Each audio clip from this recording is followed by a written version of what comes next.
Welcome to Lamore's Cards and Horrors. I'm Matthew, and this is another episode of my cEDH Beginner Guide series where I have experienced members of the community come on to teach people about their decks.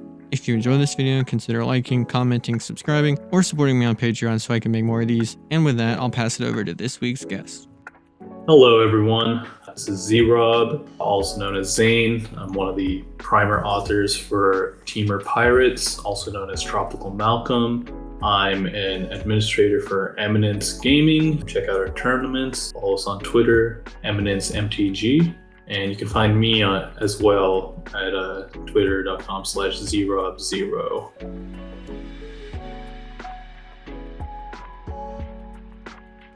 Temur Pirates is a deck that looks to get Malcolm out onto the board as early as turns 1 and 2, and then focuses on using the vast amount of green tutors to get a Glinthorn Buccaneer onto the board, and then win through combat with the Glinthorn Buccaneer Malcolm combo. The general game plan of the deck, once again, you're trying to get the Malcolm out on turn 1 or 2. You can usually do this by playing like a Orc or something like that. Turn 1 and then turn 2, play another land, get Malcolm out. After that, if you've kept a hand with, let's say, a tutor to get Glinthorn Buccaneer out, you're just trying to resolve that spell as quickly as possible. That's your foremost game plan. However, if you find the game state to become a little slowed down, either through stacks pieces or someone has a lot of interaction, you can grind the game out a little bit, use some of the card draw abilities like Curiosity or Toski, and just farm treasures and cards until you're ready.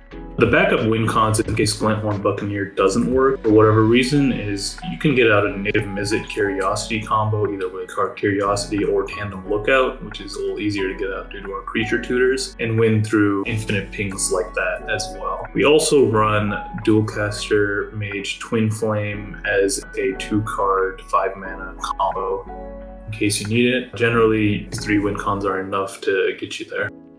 Real quick, how this combo works with Malcolm and Glinthorn. Basically, Glinthorn says that when you discard a card, you deal 1 damage to each opponent. And Malcolm says that whenever a pirate deals damage to an opponent, you create a treasure. Secondly, Glinthorn has an activated ability that he can only use in combat when he's attacking. It costs 1 and a red, notably just 2 mana, and it has you discard a card to draw a card. So what you do is you go into combat and you activate Glinthorn's ability either before damage, and you can even do it after damage, so you can get 2 treasures from Malcolm and Glinthorn connecting, and then discard your card, deal 1 to each opponent, trigger Malcolm, which creates 3 treasures, and then continue to loop this until all of your opponents are dead.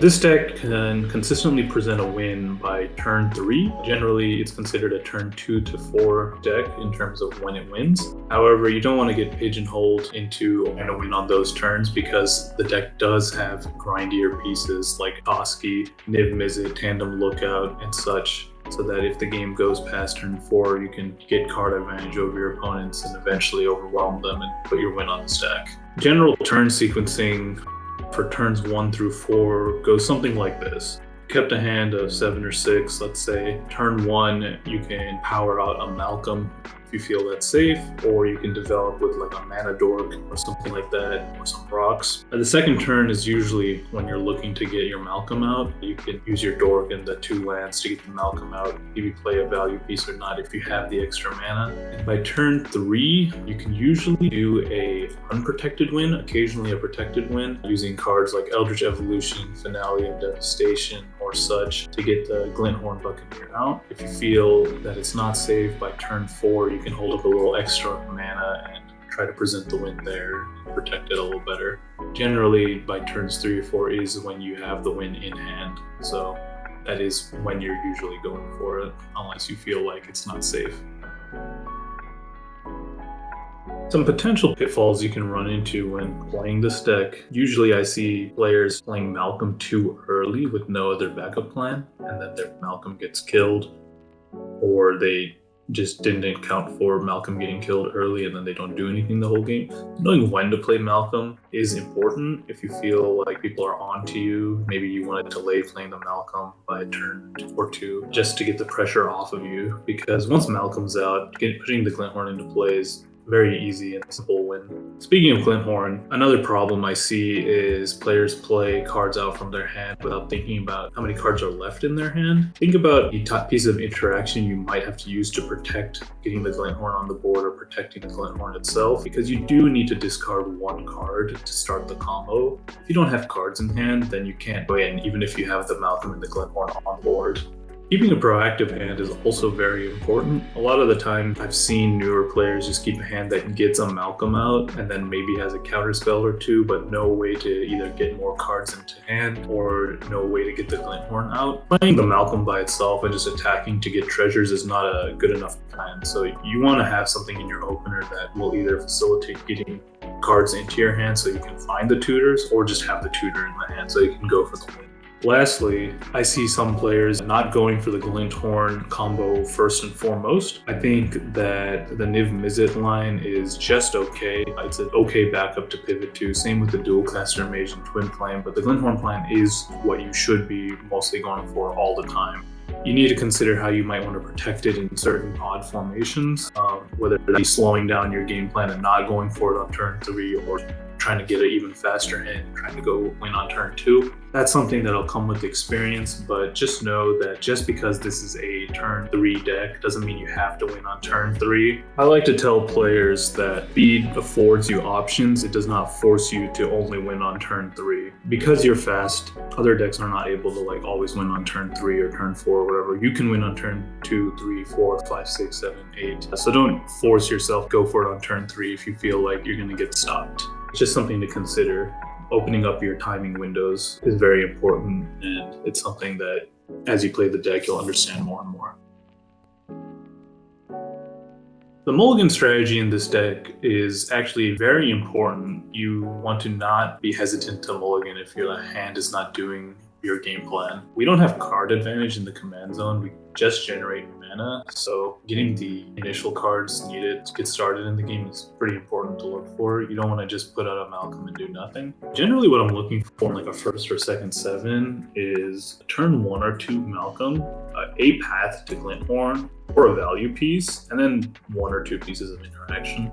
On a 6, I'm also looking for a turn 1 or 2 Malcolm, and then a tutor for Glinthorn. And if I can get a piece of interaction, that's nice, but mana is usually more important. At 5, you can look for a turn 2 Malcolm and a value piece to either draw cards or get advantage, or an extremely fast way to get Glinthorn out, like Dockside Neoform. Below 5, you don't generally want to find yourself there, but a turn 2 or 3 Malcolm, or just a turn 1 value piece like a Rhystic Study or Sylvan Library is pretty good. Alternatively, you could, if you're running them, have a wheel in hand, so you could wheel away your opener, draw a fresh 7. The deck presents its turn 3 wins fairly consistently, so as long as you have a path in your opening hand, or draw a card or 2 to get there, oh, I'm missing a land to do it, that's usually okay. And without further ado, we can look at a few sample hands. Just looking at it, pretty bad. There's 3 lands, no acceleration. I guess there's a free counterspell. This is an easy mull, you don't want to keep this in any circumstance. This hand is pretty powerful. You have the option of either playing a turn 1 Malcolm, which you don't have to, because you can also just play a turn 1 Mystic Remora, which is pretty powerful. Secondly, you have a Court of Calling there, so as you build up your mana by around turn 3, you should be able to get the Glinthorn out, and you have the option of doing it at instant speed, so I would definitely look to keep this hand. We're looking at a second 7 here. At first glance, this looks kind of okay since you can play the Spellskite early and then on turn 2 play the Malcolm and have the Curiosity. But at a 7, I generally want something better from my hands. 4 lands is not it. There's not a way to get the Glinthorn out at all. You're kind of hoping that you either draw it. So I would be pretty comfortable going down to 6 from here. I don't think I would keep this. If you're considering why you should play this deck, it presents pretty consistent turn 2 to 4 wins, and it can present the win turn after turn. It's also pretty difficult to interact with creature combo. I know there's a couple spells that you use to get the Glinthorn out, but once they're out, dealing with creatures is very difficult. Also, if you're hard casting the Glinthorn, creatures are basically uncounterable in cEDH. And if things go south, we have enough backup grind pieces in a longer game. Let's say you're playing against stacks or you get stifled early to just get yourself back into the game. The combo is also resilient to stacks since you just need to resolve one spell to have the Glinthorn out, so it beats like things like Rule of Law and such. And because the win con is so compact, you get access to a lot of protection pieces like counter spells, Veil of Summer, and whatnot. Some of the pitfalls for this deck, though, is the lack of pivot plan. You're basically just going for one type of win, which is the Glinthorn win. Sure, you have like a Twin Flame Dualcaster Mage combo or a Niv Mizzet combo, but they're not the easiest to assemble. And so if you sit down at the table with this deck, a lot of players know what you're going for, and you do need to take that into account. The deck is also a commander-centric win condition, so if your Malcolm dies, you get early Dranic Magistrate and stuff. You have to be ready to navigate things like that. You're not able to just win without your commanders for the most part. The Malcolm is integral for what you're doing. Also, the Tana doesn't really do much in this deck, so you're really just playing a Malcolm deck only. Lastly, you're going to need to be a little greedy with how you interact because the deck doesn't have any inherent draw cards in the command zone like a Timna or anything like that. You just make treasures. So you don't want to just be sitting there being the table bullies countering everything, which is sometimes an unfortunate position. This deck does beat stacks, but you do need to watch out for things like Null Rod or Collector Oof, since you won't be able to activate your treasures. There's a few ways to deal with it in the deck, like Alchemist Retrieval, Abrade, Chain of Vapor, and whatnot, to hit those pieces, but you will have to go and find those pieces actively or mulligan for them if you think they're going to come down early. Luckily, you don't fold to anything like Rule of Law, so that's nice. Overall, Temur Pirates, or Tropical Malcolm, is a very easy to pick up deck since you're just trying to put the Glinthorn out. I think it's a perfect introduction to cEDH, but it will serve you well as you continue to improve in the format. The deck has multiple top finishes, tournament wins, and whatnot, and it's always at the top of the standings. So just because you're getting started with it doesn't mean you're going to have to ditch it for a different deck just because it's too easy and people know what you're doing. The deck's very powerful. You consistently are able to win. So if you decide to start with this deck and look to improve with it, it's something you can easily stick with, get better at, and become known for, and just take games from your opponents.